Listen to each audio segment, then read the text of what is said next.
Hello tout le monde! Le Dacia Duster de 3e génération va tout écraser sur son passage. Pourquoi? Pour deux raisons. Première raison, c'est qu'il sera proposé sous les 20 000 €. Dacia l'a promis. Et deuxième raison, c'est parce que Dacia a encore amélioré les capacités 4x4 de ce Duster.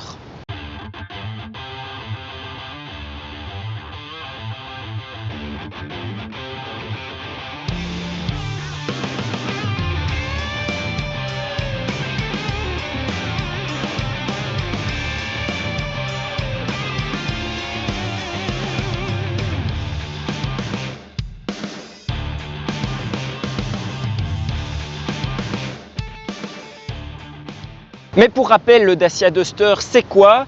Eh bien, c'est le SUV 4x4, mais aussi proposé en 2 roues motrices de Dacia. C'est l'un des SUV les plus vendus, 2,2 millions d'exemplaires depuis ses débuts en 2010. Et en fait, c'est le SUV le plus vendu aux particuliers, tous segments confondus. Cette 3e génération, elle a vraiment beaucoup changé par rapport aux générations précédentes. On voit ici que la calandre et la signature lumineuse s'étendent vraiment sur toute la largeur du véhicule. Ça lui donne une posture vraiment très robuste.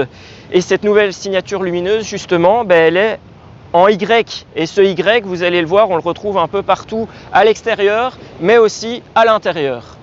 Et alors, quand on s'oriente vers l'arrière, on peut voir ici des parties en plastique assez imposantes, et ça c'est un nouveau matériau que Dacia a amené, qui vient du concept car manifesto. Ça s'appelle le Sturkel, et il y a jusqu'à 20% de plastique recyclé, et Dacia est très fier d'utiliser ce plastique recyclé parce qu'on a le petit logo ici qui sera sur toutes les versions de ce nouveau Duster.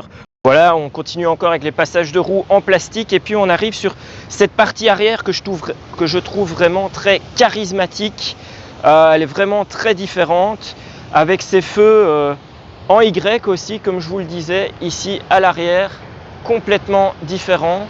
Ce Duster, on va le reconnaître vraiment sur la route. Et on passe sur le coffre qui a gagné environ 6% de volume. On est sur 472 litres, donc c'est une valeur assez intéressante sur le segment. Nous voilà à bord du Duster de 3e génération. La première impression, c'est un bon sentiment d'espace à bord. D'ailleurs, je ne vous ai pas parlé des dimensions extérieures. Elles sont globalement les mêmes que le Duster de 2e génération. C'est la même longueur. On est à peu près à 4,30 m. Il a vraiment l'air plus large grâce à son design, mais en fait, il n'est que 6 mm plus large, et il est un petit peu plus bas. Concernant cet intérieur, plusieurs nouveautés. Tout d'abord, je vous en ai parlé, les fameuses signatures en Y qu'on retrouve sur les ouïes d'aération, mais aussi au niveau des portes. Le Y, c'est vraiment la lettre forte de ce nouveau Duster. Et alors, des nouveaux écrans, un tableau de bord digital à partir du 2e niveau de finition, et aussi un tout nouveau système multimédia caché derrière un nouvel écran tactile central de 10 pouces à partir du 2e niveau de finition également. À l'intérieur aussi, Dacia fait appel à des matériaux innovants. Les sièges avant de la finition extrême sont par exemple habillés de TEP Microcloud lavables, et elle reçoit des tapis de sol en caoutchouc composés de 20% de matière recyclée à l'avant, à l'arrière et dans le coffre. On soulignera aussi le soin apporté à l'habitacle et au confort. Bien sûr, les plastiques restent durs et assez basiques, mais les détails sont plutôt soignés, comme ce lettrage Duster moulé dans le bandeau face au passager avant, à la manière d'un Land Rover Defender par exemple. Quant à l'équipement, il peut se montrer très complet sur les finitions les plus élevées qui proposent les sièges et même le volant chauffant, mais aussi un chargeur par induction pour smartphone. Et une innovation sur ce Duster de 3e génération, c'est ce que Dacia appelle U-Clip. C'est pour clipser jusqu'à 8 accessoires à bord, notamment ici le support de smartphone. Et je vais vous en dire davantage en passant à l'arrière. Le temps que voilà, je reclipse, on est bon. Je passe à l'arrière où c'est assez confortable, même sur la place centrale. Et vous voyez ici, on a vraiment un exemple du U-Clip, une petite boîte avec un U-Clip ici. Là, c'est pour reclipser la petite boîte, très facile. Ici, une petite lampe de poche. Franchement, c'est pas mal, c'est pratique, on aime beaucoup. Le nouveau Duster repose sur la plateforme CMF-B partagée avec les Dacia Sandero et Jogger, mais aussi avec les Renault Clio, Captur et Arcana notamment. Dacia promet donc un confort amélioré, ainsi qu'une réduction des bruits et des vibrations issues du roulement. L'agrément de conduite devrait également gagner en dynamisme. Je ne vous ai pas encore parlé des 3 motorisations qui seront disponibles sur ce nouveau Duster. Il n'y aura plus de moteur diesel. Il y aura tout d'abord la version hybride très attendue, la même que sur le Dacia Jogger, puisqu'on parle de la même plateforme. Ensuite, il y aura une version LPG, Eco 100 chevaux. D'ailleurs, un Duster sur 3 qui a été vendu jusqu'à maintenant est un Duster qui roule au LPG. C'est une information très intéressante. Et enfin, le 1200 TCE 130 chevaux avec une micro-hybridation, donc hybridation légère, qui permettra d'opter pour la transmission intégrale. Ces versions 4x4 profiteront de capacités tout-terrain améliorées.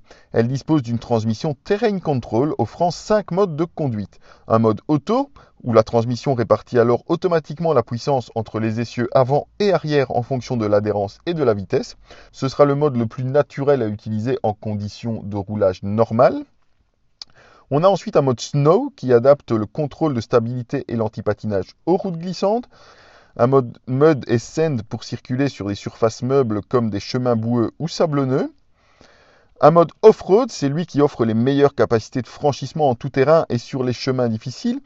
Dacia annonce qu'il est très proche en termes de performance du mode 4x4 Lock du Duster actuel, mais il va encore plus loin en répartissant automatiquement le couple entre les roues avant et arrière en fonction des conditions d'adhérence.